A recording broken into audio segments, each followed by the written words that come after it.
देवाचे द्वारी उभा क्षण भरी,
देवाचे द्वारी उभा क्षण भरी, तेणे मुक्तीचारी साधली. मुक्ती मिळणं, मुक्ती प्राप्त होणं ही आपली इच्छा जरी नसली तरी आपली गरज आहे. आपण म्हणतो आपली आपली आपली गरज आहे, पण नक्की कोणाची गरज आहे? आपण सगळ्यांनाच, मला माझ्या सहित, आपण जेव्हा आपण हा शब्द वापरतो मी माझं, आपल्या बोलण्याचा उद्देश असा असतो आपलं शरीर. मला या पंख्याची हवा लागते, मला मला म्हणजे कोणाला? या शरीराला. मला गरम होतंय म्हणजे कोणाला? या शरीराला. आपलं आपलं म्हणजे काय? तर आपलं या शब्दाचा अर्थ हे शरीर नसून आपलं या शब्दाचा अर्थ जीव आहे, आत्मा आहे. या शरीराच्या काय गरजा आहेत? तर अन्न, वस्त्र आणि निवारा. तुकाराम महाराज म्हणतात अन्न वस्त्र निवारा निर्वाहा होतो. आपल्या उदरनिर्वाह करता अन्न वस्त्र निवारा या मूलभूत आपल्या गरजा आहेत. पण कशाच्या? उदरनिर्वाह करता या शरीराच्या या गरजा आहेत. पण आपली जीवाची, आत्म्याची गरज ही काय आहे? मोक्ष आणि भगवंत प्राप्ती आहे. देवाची काही भाक्षण भरी तेणे मुक्तीचारी साधे. देवाचं द्वार ही पहिली शंका येते. देवाचं द्वार म्हणतात. सगळ्या ग्रंथांमध्ये असं सांगतात की परमात्मा हा एका ठिकाणी केंद्रित नसतो, हा पूर्ण जगभर सगळीकडे विस्तारलेला आहे. विठ्ठल जळी स्थळी भरला हा पांडुरंग परमात्मा ओतप्रोत भरलेला आहे. रिता ठाव नाही उरला, किती भरलेला आहे या भूतलावर, या पृथ्वीवर, या जगामध्ये असा कुठलाही कोपरा नाही, कण नाही जो रिता आहे, रिकामा आहे. अशा प्रकारे हा पांडुरंग परमात्मा या जगामध्ये भरलेला आहे. विठ्ठल विठ्ठल विस्तारला जनी सप्तही पाताळे भरली. विठ्ठल व्यापक त्रिभुवनी, फक्त या भुवनामध्ये नाही तर त्रिभुवनी हा विठ्ठल व्यापलेला आहे. विठ्ठल मुनी मानसी जगामध्ये तर आहेच, पण इथे जमलेल्या जगतामधल्या सगळ्या माणसांच्या मनामध्ये विठ्ठल आहे. मग शंका अशी येते की जर हा पांडुरंग परमात्मा अर्थातच अभंगाच्या दृष्टीने देव हा सर्व ठिकाणी व्यापक आहे, तर मग नेमकं देवाचं द्वार कोणतं?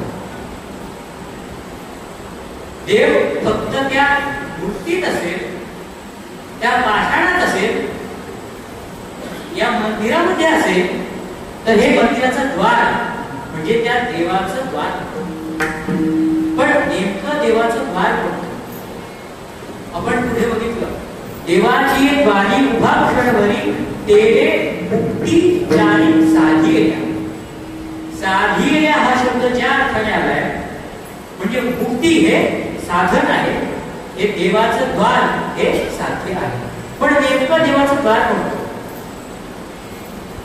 या अवधी तलावर, या भूतलावर अनेक जीव जंतू आहेत. या सगळ्या जीव जंतूंपैकी वैशिष्ट्यपूर्ण असं अधिकार, असे अधिकार कोणत्या जीवाकडे आहेत? तर मानवाकडे आहे. म्हणजेच काय, तर मुक्ती हे जे साध्य आहे त्या साध्यापर्यंत जर आपल्याला जायचं असेल तर हे देवाचं द्वार म्हणजे आपला मानव देह, मानवी देह हे त्याचं काय आहे? साधन आहे. बरं, या साधनामध्ये येऊन आपण काय करायचं? तर त्या देवाच्या नामाचं नामचिंतन करायचं. म्हणजे आपलं हे शरीर साधन आहेच, पण या साधनेमध्ये आल्यानंतर अजून आपल्याला साधना करायची आहे. मी मगाशी म्हटलं द्वार, द्वार सामान्यतः द्वार म्हणजे काय, तर जिथून आपण प्रवेश करतो एक चौकट, त्याच्या पुढे काय, तर काही नियमबद्ध अशी चौकट. अजून एक शब्द काय, पात्रता. आणि आपण व्यवहारात वापरतो तो शब्द म्हणजे लायकी. आपली योग्यता हवी, आपली पात्रता हवी. हा मानव देह मिळण्याची काय आपली योग्यता आहे? 84 लक्ष योनी आपण या जन्मात फिरलो. त्या योनी फिरल्यानंतर आपलं पाप आणि आपलं पुण्य हे समान झालं, आणि ते सगळं झाल्यानंतर आपल्याला हा मानवी देह मिळालेला आहे. हा मानवी देह कसा मिळाला? तर या मानवी देहाची जी मिळण्याची पद्धत आहे त्या पद्धतीला काकत्याली न्याय असं म्हणतात. तो न्याय म्हणजे काय? कावळा. काक म्हणजे कावळा. कावळा सहजपणाच्या हाती लागत नाही. आपण किती लोकांच्या घरी बघितलं असतो, आपल्याला पोपट दिसतो, गावामध्ये कोंबड्या असतात, चिमण्या असतात, इतर प्रकारचे पक्षी असतील, पण आपण कधी कोणाच्या घरी कावळा त्यांनी पाळलाय असं बघितलं का? तो पाळण्यासारखा नसतोच, पण तरीही आपण बघितलं का? का नाही बघितलं? कारण तो कावळा कोणाच्याही हातात येत नाही. काकत ताली न्याय असा कावळा जो कोणाच्याही हाती येत नाही, डोळस माणसाच्या हाती येत नाही, तो सापडतो कशात? तो जो माणूस आंधळा आहे त्या आंधळ्याच्या हातात सापडतो. काय झालेलं असतं, असाच हरिनाम सप्ताह त्या गावात असतो आणि तिथे एक वयोवृद्ध झालेली व्यक्ती ज्याला डोळ्याने कमी दिसत अशी ती व्यक्ती तिथे हरिपाठाला जात असते आणि हरिपाठ ऐकत ऐकत ती व्यक्ती टाळ्या वाजवत असते. तो माणूस कसा आहे, तसं बघितलं गेलं तर आंधळा आहे, पण त्या आंधळ्याच्या हातात कावळा जसा सापडतो, कावळा जसा येतो, त्या प्रकारे आपल्याला हा मानव देह मिळालेला आहे. पावलो हा देह काग टाळी न्याय. ज्या प्रकारे त्या आंधळ्याच्या हातात तो कावळा सापडतो, जो अशक्य गोष्ट आहे, डोळस माणसासाठी ती अशक्य गोष्ट आहे, पण त्या आंधळ्याला ती मिळते. म्हणजे आपली देवाने ती पात्रता केली, योग्यता केली, इतका कठीण जन्म आपल्याला मिळाला. मुक्ती हे साधन आहे, हा केवळ हे साध्य आहे. म्हणजे काय तर मुक्तीच्या प्राप्तीसाठी आपली देवाने पात्रता केली, योग्यता केली. मोक्ष कधी मिळेल? आपल्याला मिळालेल्या योग्यतेचा, पात्रतेचा आपण जेव्हा नीट उपयोग करतो, मिळालेल्या योग्यतेची सिद्धता, पात्रतेची सिद्धता आपण जेव्हा करू, तेव्हा आपल्याला हा मुक्ती, मोक्ष मिळणार आहे. पात्रता, सिद्धता, योग्यता म्हणजे काय? एखादा मुलगा 9वीत आहे, 10वीत जाण्यासाठी त्याला 9वीची वर्षभराची आणि शेवटची परीक्षा उत्तीर्ण होणं गरजेचं आहे.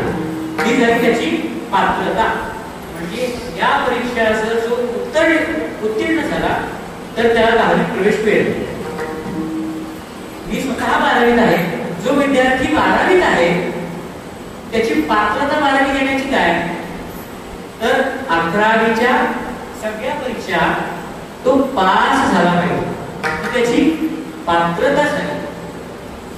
पण त्या मिळालेल्या योग्यतेची, पात्रतेची सिद्धता केव्हा होईल? गणित साधं असतं. 9वी पर्यंतचा जो काही कॉमन सामान्य अभ्यास असतो त्याचा वापर करून 10वी मध्ये त्याला अभ्यास करायचा असतो.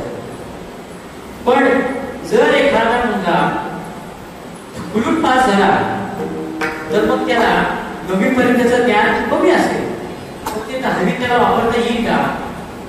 पात्रता झाली, शिक्षकांनी ढकलून पास केलं, पण त्या पात्रतेची झालेली सिद्धता होती का?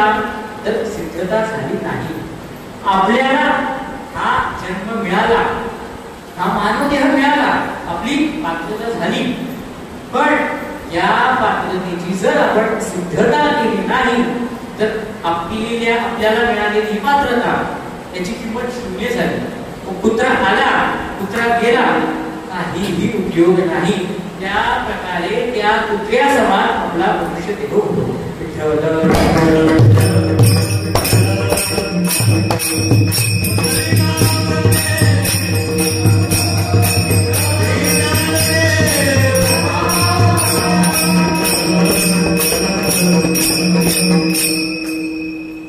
म्हणजे आपल्याला जी योग्यता मिळते, पात्रता मिळते, त्या मिळालेल्या संधीचं आपण संधीचं सोनं केलं पाहिजे, त्या पात्रतेची सिद्धता केली पाहिजे आणि मग आपल्याला साध्य, त्या साध्याची प्राप्ती होते. पण देवाची एक वारी, या द्वारात येऊन मोक्ष मिळणं हे अवघडही आहे आणि सोपंही आहे. आपण म्हणतो की एकदा का तू त्या मार्गाला गेलास की मग सगळं बरोबर होईल. आपण म्हणतो तू फक्त रस्त्याला लाग, मग तुझी गाडी बरोबर जाईल. तसं मोक्ष मिळणं हे अवघड का आहे? कारण आपल्याला तो रस्ता, तो मार्ग सापडत नाही. आपण सगळंच मोक्षासाठी धडपड करत असतो, मार्ग काय आहे तर हरीच्या नामाचं चिंतन. आपण मोक्षाकडे चाललोय, आपला मार्ग चुकलेला आहे. आपल्याला पात्रता, आपली योग्यता आहे, मानव देह मिळणं म्हणजे आपली योग्यता आहे, पण रस्ता मार्ग चुकल्यामुळे आपल्याला त्या मात्र सिद्धता करता येत नाही. जर हा मोक्ष इतका अवघड असेल तर मग माऊलींनी देवाची एखादी उभा क्षणभर सांगितलं. उभा आणि हे क्षण या दोघांचा विचार एकत्रितपणे करूया. उभा क्षणभरी माऊलींची वेळ, माऊलींचा जो कालखंड आहे हा कसा आहे, फार मोठा आहे. माऊलींची आळंदीला समाधी आहे. कशी आहे, संजीवन समाधी आहे. माऊली अजून आहेत असा त्याचा अर्थ होतो. मग आधी कालापासून अंत कालापर्यंत माऊलीचा हा कालखंड आहे आणि त्या काळाला अनुसरून माऊली इथे क्षण हा शब्द वापरलेला आहे. त्यांच्याकडे जो काळ आहे त्या काळाच्या तुलनेत आपलं आयुष्य हे त्यांच्यासाठी कसं आहे, एका क्षणार्धात निघून जाणार असं आपलं आयुष्य. आपल्या आयुष्याची मर्यादा किती तर फक्त 100 वर्ष. काही लोक जगतात, पण स्टँडर्ड युनिट जर असेल काय आहे 100 वर्ष. ती कशी मिळाली त्याच्यासाठी ही वेगळी कथा आहे. ही 100 वर्ष आपल्याकडे आहे ही माऊलींच्या तुलनेत फार छोटी आहे. आणि दुसरा अर्थ काय तर देवाची बारी उभा क्षणभरी म्हणजे आपल्या आयुष्यात असलेला प्रत्येक एक क्षण आपण त्या देवाच्या ठिकाणी लावला पाहिजे. उभा क्षण म्हणजे रिकामा अर्धघडी राहू नको. माऊलींच्या दृष्टीने जरी आपलं आयुष्य हे क्षणासारखं असलं फक्त 100 वर्षाचं असलं, पण मग इतक्या जर कमी कालावधीचं आपलं आयुष्य असेल, आपला मानव देह असेल, तर या मानव देहाच्या प्रत्येक मिनिटाला, सेकंदाला, क्षणाला वेळेचं जे मोजमाप आहे त्यामधील सगळ्यात लहान मेजरमेंट म्हणजे काय तर क्षण. त्या प्रत्येक क्षणाला आपण देवाचं नामचिंतन केलं पाहिजे. सदा नाम घोषण करू हरिकथा. या नामाची घोषणा ही हरिकथा कशी करायची आहे, सदा करायची आहे. देवाची बारी उभा क्षणभरी.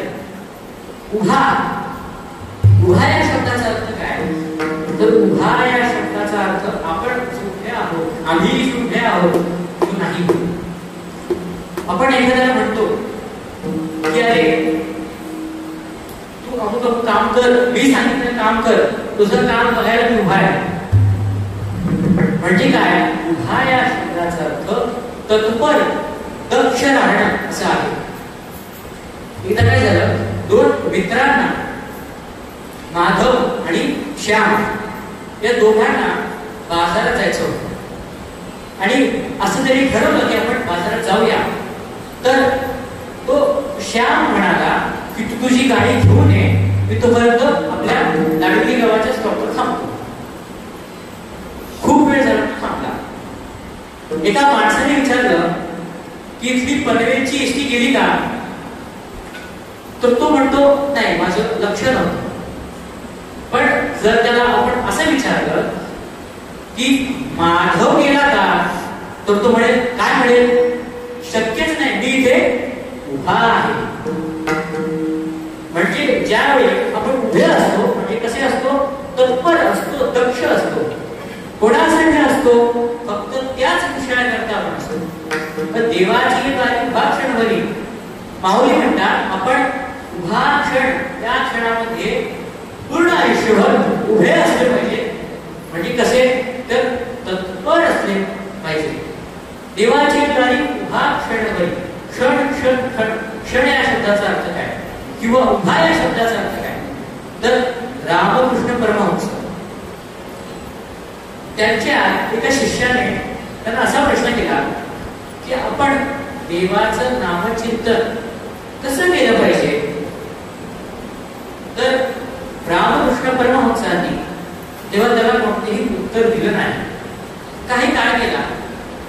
समुद्र किनारी गेले. समुद्र गेल्यानंतर तिथे त्यांनी आंघोळ स्नान केलं आणि ते स्नान करत असताना त्या परमहंसांनी काय केलं, त्यांच्या त्या शिष्याला त्या पाण्यात डुबवण्याचा प्रयत्न केला. त्याला त्या पाण्यात धरलं आणि मग वरती आणलं. तो शिष्य त्याच्याकडे जाऊन संशय वृत्तीने बघायला लागला.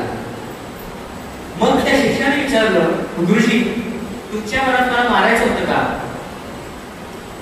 तर रामकृष्ण परमहंसांनी असं उत्तर दिलं की तसं नाही, पण मी एक प्रश्न विचारतो की ज्यावेळी मी तुला त्या पाण्यात दाबून ठेवला होता तेव्हा तुझ्या मनात काय विचार चालू होता? आता तू हे म्हणणार आहे का मला गाडी घ्यायची, माझा अभ्यास होणार, मला पैसे आणायचे? त्या आपण कोणीही आपल्याला जर पाण्यात 2 सेकंद आपण डुबून ठेवलं, 5-10 सेकंद डुबून ठेवलं तर आपल्या मनात काय विचार येईल? इथून बाहेर पडण्याचा विचार येईल. त्या शिष्यानेही ते सांगितलं की माझ्या मनात फक्त इतकाच विचार होता की इथून बाहेर कसं जायचं. त्या क्षणामध्ये ते क्षणभर तसं देवाची द्वारी उभा क्षण झाली. त्या उभा क्षणामध्ये त्या क्षणाचं स्पेसिफिक माऊली म्हणतात आपण उभं राहायचंय, दक्ष राहायचंय. कोणाप्रमाणे? उभा हा भाविकासाठी विठू कैवल्याचा लाभा. ज्याप्रमाणे पांडुरंग परमात्मा कटेवर हात ठेवून उभा आहे, सुंदर ते ध्यान हे विटेवरी. तू उभा का आहे? कारण तो दक्ष आहे आपल्यासाठी, म्हणून तो उभा आहे. मग त्या शिष्याची जशी अवस्था झाली त्या क्षणामध्ये त्याच्या मनात दुसरा कोणताही विचार नव्हता. त्यावेळी तशा प्रकारचा प्रत्येक क्षण जेव्हा आपला होईल तेव्हा आपण खऱ्या अर्थाने देवाची द्वारी हा क्षण होईल. अशा प्रकारे जेव्हा आपला क्षण होईल त्याचा परिणाम काय? तर तेने मुक्तीच्या साधलेल्या आपल्याला 4 प्रकारच्या मुक्ती मोक्ष मिळतील. मोक्ष म्हणजे काय? तर मोक्ष हे साध्य आहे. कशाचं साध्य आहे? या मानवी देहाचं. बरं, या मोक्षाचे प्रकार किती? तर 4 प्रकारचे मोक्ष आहेत.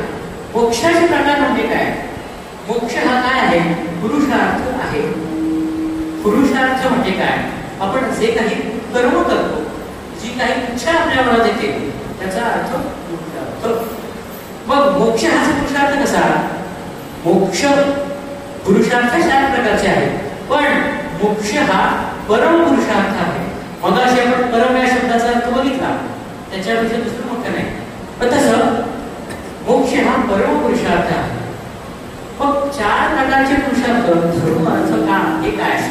मोक्ष परम पुरुषार्थ का आहे? आपण त्यावेळेस काय बघितलं की मोक्ष अंतिम साध्य आहे. मोक्ष अंतिम साध्य आहे म्हणून ते परम पुरुषार्थ आहे. मोक्ष अंतिम साध्य आहे. त्या साध्यापर्यंत जाण्याकरता काहीतरी साधन असतील. ती साधन म्हणजे काय? तर धर्म, अर्थ, काम, मोक्ष. थोडक्यात जर बघितलं तर धर्म म्हणजे काय? धारयतीति धर्मः, जो समाजाला एकत्रित ठेवण्याचं काम करतो. हिंदू, मुस्लिम, सिख हे धर्म नाही. धर्म या शब्दाचा अर्थ काय? तर जो समाजाला एकत्रित ठेवतो. धर्माचे पालन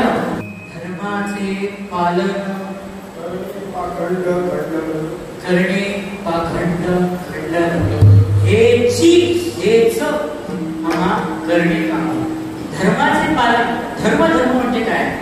तर धर्म म्हणजे आपल्याला जे कर्म करणं गरजेचं आहे ते म्हणजे धर्म, आपली ड्युटी. महाराज सांगतात धर्माचे पालन करणे, पाखंड खंडन. आपल्यासोबत जर काही वाईट झालं तर त्याचं खंडन करणं, आपल्याला आपला धर्म आहे, आपलं कर्म आहे. म्हणजे काय तर आपल्या ड्युटी. धर्म अर्थ म्हणजे काय तर धन संपत्ती पैसा. पण प्रत्येक आपल्याकडे असलेल्या पैशाला धनाला पुरुषार्थ म्हणता येईल का तर नाही. जे धर्म हा त्याचा बेस आहे, अर्थाचा आहे आणि कामाचा आहे, हा त्याचा पाया आहे. मग अर्थ कोणत्या अर्थाला धर्मानुकूल मार्गाने मिळवला गेलेल्या अर्थाला पुरुषार्थ असे म्हणतात. जोडोनिया धर्म व्यवहारे जे धन उत्तम व्यवहाराने म्हणजे धर्मानुकूल मार्गाने आपण जोडलेलं आहे, संतुलित केलेलं आहे, त्या प्रकारे आपण जे धन मिळवतो त्या धनाला पुरुषार्थ असं म्हणतात. पण धर्म अर्थ आणि काम म्हणजे काय आपण जे काम करतो ते काम नाही. कर्म म्हणजे क्रिया म्हणजे काम नाही. काम म्हणजे काय इच्छा. आपल्याला एखादा माणूस विचारतो मंदिरात गेल्यावर काय मनोकामना आहे तुझी. मनोकामना म्हणजे मनातली कामना म्हणजे मनाची इच्छा. पण मग प्रत्येक प्रकट केलेल्या इच्छेला पुरुषार्थ असं म्हणतात का तर नाही. जी इच्छा पुन्हा धर्मानुकूल मार्गाने जी केली जाईल, प्रकट केली जाईल, त्या इच्छेला पुरुषार्थ म्हणतात. आपला पुरुषार्थ म्हणजे मी सांगितलं कर्म किंवा आपली कामना इच्छा पूर्ण करण्यामध्ये जर दुसऱ्याला इजा झाली किंवा दुसऱ्याच्या इच्छेमध्ये अतिक्रमण झालं तर त्या इच्छेला पुरुषार्थ मिळत नाही. अशी धर्म अर्थ काम आणि मग आपण जेव्हा आपलं कर्म करू, धर्म सांभाळू, आपण अर्थ हा धर्मानुकूल मार्गाने बघू. आपण ज्यावेळी काम म्हणजे आपली इच्छा धर्मानुकूल मार्गाची असेल त्यानंतर आपल्याला मोक्ष मिळेल. म्हणजे काय मोक्ष हा चौथा पुरुषार्थ आहे. या मोक्षाचे हे प्रकार आहेत. माऊली म्हणतात तेणे मुक्ती चारी साधलेल्या. 4 प्रकारच्या मुक्ती आपल्याला मिळतील. 4 प्रकारच्या मुक्ती कोणत्या. सविपता, सरोपता, स्वरूपता आणि सायुज्यता. नित्यनेम नामी हे प्राणी दुर्लभ लक्ष्मी वल्लभ तया जवळी.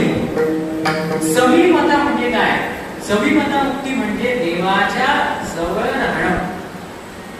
नित्यनेम नामी नित्य रोज सदा असा जो प्राणी मनुष्य जीव माझी भक्ती करेल, माझ्या नावाचं चिंतन करेल, लक्ष्मी वल्लभ दयाजवळ म्हणजे समीपता मुक्ती. आता सरोपता मुक्ती म्हणजे काय. सरोपता मुक्ती म्हणजे त्या देवाच्या लोकात राहायला मिळणं म्हणजे सरोपता मुक्ती. ज्ञानदेव ध्यानी वैकुंठ.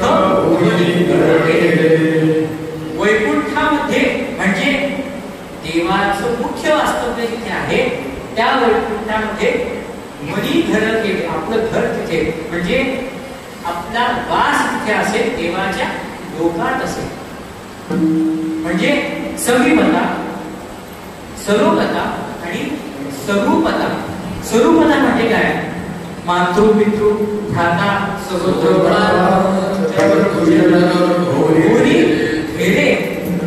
ज्यावेळी आपण देवाच्या स्वरूपाला प्राप्त होतो त्यावेळी आपल्याला ही स्वरूपता मुक्ती मिळते.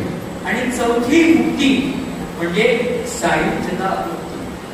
सायुज्यता मुक्ती म्हणजे काय तर देव मिळणे किंवा आपण स्वतः ब्रह्मस्वरूप होणे. देव होऊन राहायचं म्हणजे काय तर त्याच्या स्वरूपाला जायचं. देव मिळणं आणि मोक्ष मिळणं ही समान गोष्ट आहे. त्याच्यामुळे या 4 मुक्ती आपल्याला मिळतील. कधी मिळतील जेव्हा आपण देवाच्या द्वारात क्षणभर उभा राहू. येणे मुक्ती 4 साधी गेल्या. बरं क्षणभर आपण या मानव देहात आलो, पण या मानव देहात येऊन करायचं काय अभंगाच्या दुसऱ्या हरिमुखे म्हणा, हरिमुखे म्हणा पुण्याची गणना कोण. पण जर बघितलं तर माऊली हरिमुखे म्हणा म्हणजे मुखाने हरीचं नामचिंतन करावं असं कितीदा सांगतात?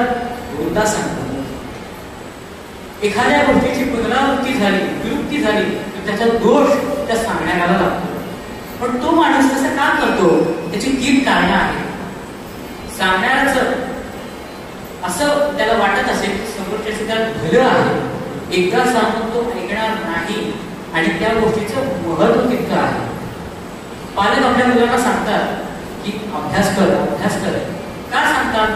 कारण त्यांना माहिती आहे की ते सांगण्यात त्या मुलाचं काय आहे? भलं आहे. वारंवार सांगतात. का सांगतात?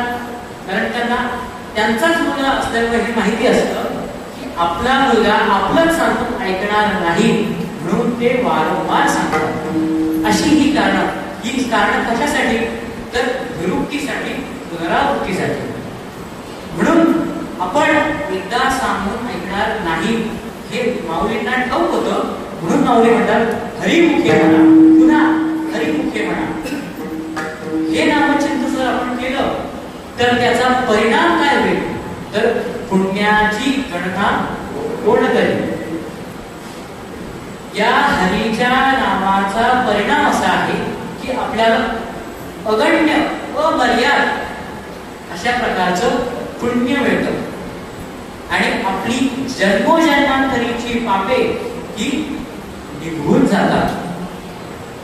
या नावाचं महात्म्य काय?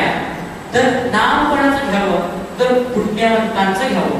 पुण्यवंत व्हावे घेता पुण्यवंत व्हावे, पुण्यवंत व्हावे, पुण्यवंत व्हावे, पुण्यवंत व्हावे, पुण्यवंत व्हावे,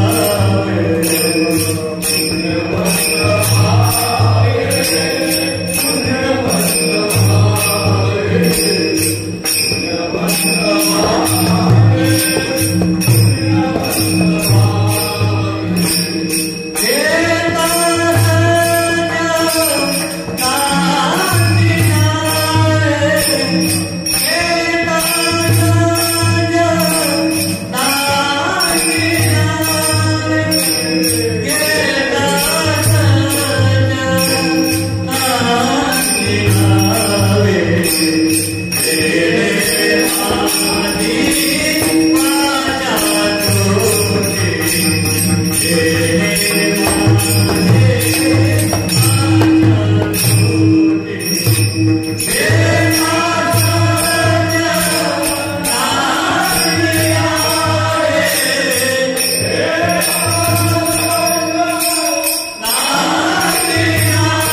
वेग करी म्हणजे काय?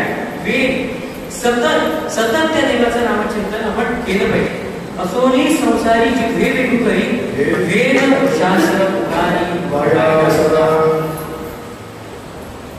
काही लोकांचं असं म्हणणं आहे की या नामचिंतनाने काही होत नाही, आपण यज्ञ केलं पाहिजे, याग केले पाहिजे, तरच आपल्याला मुक्ती मिळेल, मोक्ष मिळेल. तसं नाही. काही लोक म्हणतात वेदामध्ये जे काही सांगितलेलं आहे तशा प्रकारे आपण मोक्ष मुक्ती मिळवली पाहिजे. पण ही नामभक्ती ही वेदाने सांगितलेलीच आहे, कारण या नामभक्तीला वेद प्रतिपादित नामभक्ती असं म्हणतात. वेदाने अनेक साधन सांगितलेले आहेत, पण आपलं हे जगत कसं आहे? त्रिगुणात्मक आहे. हे जगत त्रिगुणात्मक असल्यामुळे या जगतामध्ये वेगवेगळ्या अधिकाराचे लोक असतात व त्या अधिकाराला अनुरूप त्यांना अनुसरून असं साधन सांगितलं पाहिजे. पण या सगळ्या साधनांना अधिकाराला एक काहीतरी साधन जे सगळ्यांना लागू होईल. महत्वाची गोष्ट म्हणजे सर्वसामान्यांना लागू होईल असं साधन कोणतं याचा विचार करताना वेदाने प्रतिपादित केलेली नामभक्ती हे अशा प्रकारचं अनुसरून साधन सांगितलेलं आहे वेदाने, असं आहे. म्हणून ही नामभक्ती वेदानेच सांगितलेली आहे. आणि या प्रकारची ग्वाही ही वेद आणि शास्त्र वेळोवेळी देतात. कशी देतात? तर आपले हात वर करून देतात. वेद शास्त्र भारी काय बायला सदा हार. आताची अशी पद्धत आहे, वर्गामध्ये जर शिक्षकांनी एखादा प्रश्न विचारला तर ज्या मुलाला त्याचं उत्तर माहित आहे त्या मुलाने काय करावं? आपला हात वरती करावा. ज्या अर्थी तो मुलगा हात वरती करतो त्याचा अर्थ काय? त्याला उत्तर माहित आहे, त्या माहित असलेल्या उत्तराची ते बरोबर आहे याची त्याला शाश्वती आहे, म्हणून तो हात वरती करतो. म्हणजे हात वरती करणं हे कशाचं लक्षण झालं? तर त्याला त्या गोष्टीची शाश्वत आहे. त्याच प्रकारे ही नामभक्ती ही नक्कीच मोक्षापर्यंत नेईल याची संपूर्णपणे खात्री, असा विश्वास हा साध्या माणसाचा नाही तर वेदांचा आणि शास्त्रांचा आहे. म्हणून माऊली म्हणतात हरिमुखे म्हणा, हरिमुखे म्हणा. शेवटचं चरण ज्ञानदेव म्हणे व्यासाची या गुणा द्वारकेचा राणा द्वारकेचे राणे पाठवतो. आपण काय करतो? आपल्याला जर काही गोष्ट पुढे सांगितली तर आपण लगेच ती मान्य करीत नाही. त्याला अपवाद असतं की हे कोण सांगतंय. पण सामान्यतः आपल्याला जर कोणी एखादी गोष्ट सांगितली तर आपला विश्वास त्यावर असं नाही. मग आपण काय करतो? तुला कसं माहिती? तुला कोणी सांगितलं? आपण काय मागतो? पुरावे मागतो. ही मानवाच्या मनाची स्थिती आहे. म्हणून माऊलीने आधी काय सांगितलं? वेद शास्त्र उभारी या सदा. पुन्हा माऊली म्हणतात हे मी माझं सांगित नाही, हे कोणाचं आहे? ज्ञानदेव म्हणे व्यासाची या गुणा. त्याच्यामध्ये एक छोटीशी कथा आहे. शास्त्र 18 पुराण लिहून झाल्यानंतर व्यास ऋषी अलकनंदा नदीच्या तीरी बसतो. पण व्यासांना कसली तरी खिन्नता होती.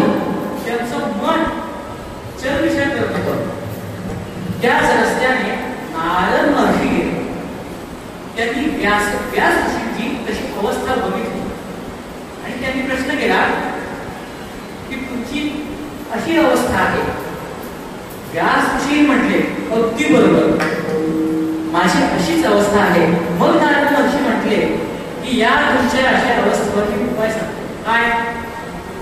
तर देवाचं नामचिंतन करणारा ग्रंथ तुम्ही द्या. आणि मग काय केलं?